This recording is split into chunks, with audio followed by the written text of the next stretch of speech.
And those are some of the headlines. This is Democracy Now!, democracynow.org, The War and Peace Report. I'm Amy Goodman. New York Governor David Paterson is facing increasing pressure from state Democrats to defend his actions or resign in the wake of allegations that he may have used his authority to influence a domestic violence case involving one of his top aides. Last week, the governor announced his withdrawal from the gubernatorial race, but denied committing any ethical breach. Today, I am announcing that I am ending my campaign for governor of the state of New York. It has become increasingly clear to me in the last few days that I cannot run for office and try to manage the state's business at the same time. And right now, New York State needs a leader who can devote full time to this service. But I give you this personal oath. I have never abused my office, not now, not ever.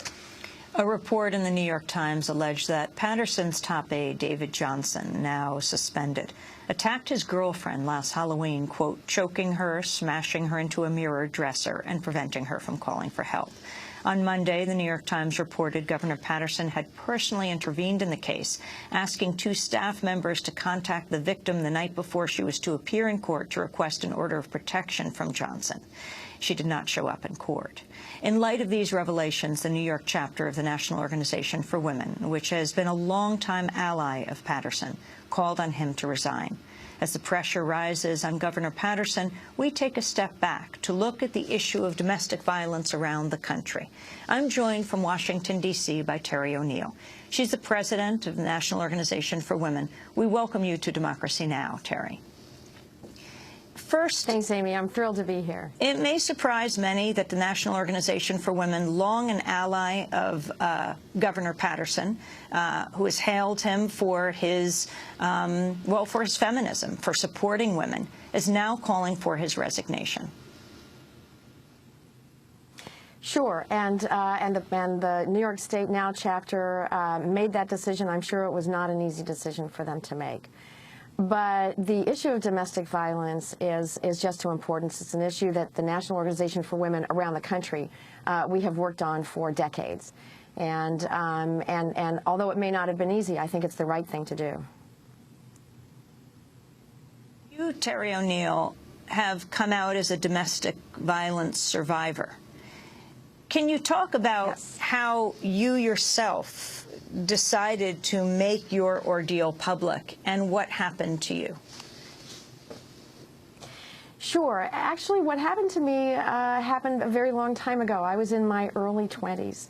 I was newly married, and I was, frankly, I suppose in the universe of domestic violence, I was quite lucky. Newly married, the marriage wasn't going well. I told my young husband, you know, we need to get divorced, and I experienced what has later come to be called separation assault, where it was a little bit like the Chris Brown incident, frankly, an assault done by an individual who was using violence to get what he wants, and in my case, it was he did not want me to leave the marriage. I had enormous supports available to me. My parents were living in the same town. I moved into their apartment. So I was able to get into a safe space. I was able to continue working. This individual came to my place of employment only once and never came back again. I had everything going for me. So I was very, very lucky. What I have learned from that experience is that it's crucial that women who are escaping violent relationships must have supports, multiple types of supports. You know, I didn't go public with this until actually fairly recently when I was working for a county government in Maryland, and that county was establishing a family justice center dealing with domestic violence. And at that point, I was working with the sheriff's department, setting up the protocols and so forth, and I thought it might be useful for me to tell them my story. Because I wanted them to be very much aware of the self-image, I suppose, of women escaping violence. The one thing that I remember experiencing in my early 20s was I did not want to be defined by that experience. I repeatedly told my family members, I am not a battered wife.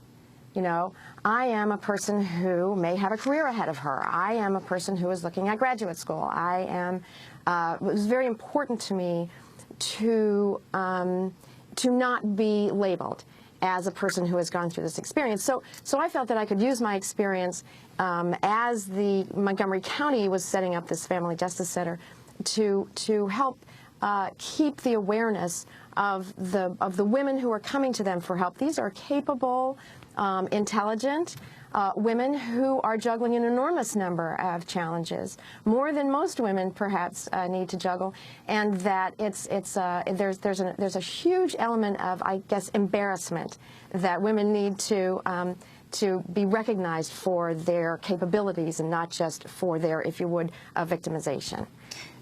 Last week on Capitol Hill, Senate Majority Leader Harry Reid linked rising unemployment to increased violence against women and girls. This is what he said. I met with some people while I was home dealing with domestic abuse. It has gotten out of hand. Why? Men don't have jobs. Women don't have jobs either, but women aren't abusive most of the time. Men, when they're out of work, tend to become abusive. Our domestic crisis shelters in Nevada are jammed. It's the way it is all over the country. That was Harry Reid. Your response to that, Terry ONeill? Yeah, and you know, Senator Reid is absolutely right to talk about the money. When it comes to domestic violence, I think we do need to follow the money in two ways. First, in a household in which there is unemployment, the risk of domestic violence is significantly higher than in households where there is full employment. For one thing, when an abusive person is not employed, then the person who's being abused has a harder time getting away from him. Right? He's home all the time. He may be drinking. She's finding it harder to create her safe plan and her means of exit, to get the kids okay, to find an apartment, to gather up the money for the first month's rent and the security deposit and so forth, all the logistical things you need to do. So he's home because he's unemployed, makes it much harder for her to maneuver around to try to get herself and her children into a safe space. Another piece of the economic issue that's extremely important to remember is that women who are unemployed or underemployed are at significantly higher risk of domestic violence than women who are full-time employed at fair wages. I don't think that it is a stretch to connect the dots between systemic wage discrimination against women. Right? Women are paid 78 cents to the dollar. In communities of color, it's much worse. African-American women are paid 64 cents to the dollar for white men.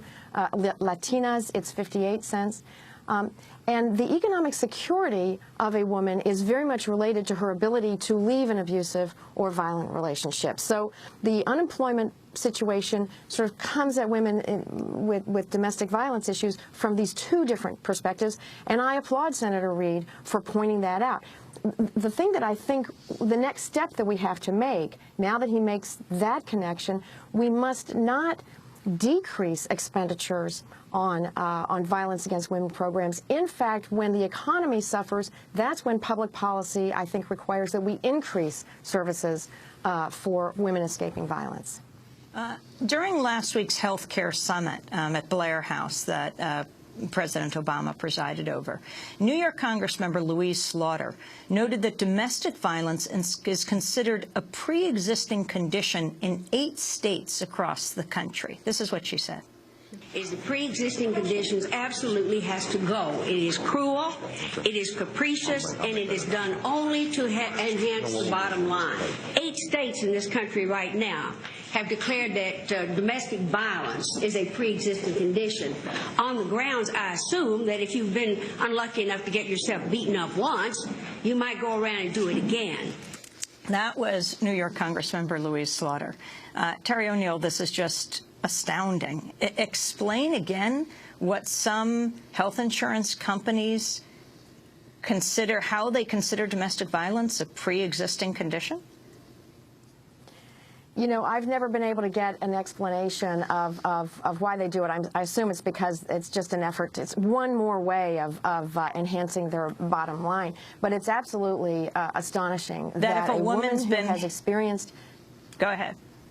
She can be, right, she can be denied insurance completely. No health insurance available on the private market. If the insurance company says, oh, well, you've been a victim of domestic violence, therefore we're not going to cover you at all. And in 8 states, the insurance company is permitted to say no coverage of anything, right? I don't know where the I don't know if there, I can't imagine that there are statistical studies proving that somehow it is more expensive to insure a person who has been in a domestic violence situation. Clearly, this kind of pre-existing condition should be outlawed, must be outlawed immediately. And I think that this is a recent phenomenon of insurance companies simply looking anywhere they can for profit. And this is one way they've done it. It's completely outrageous.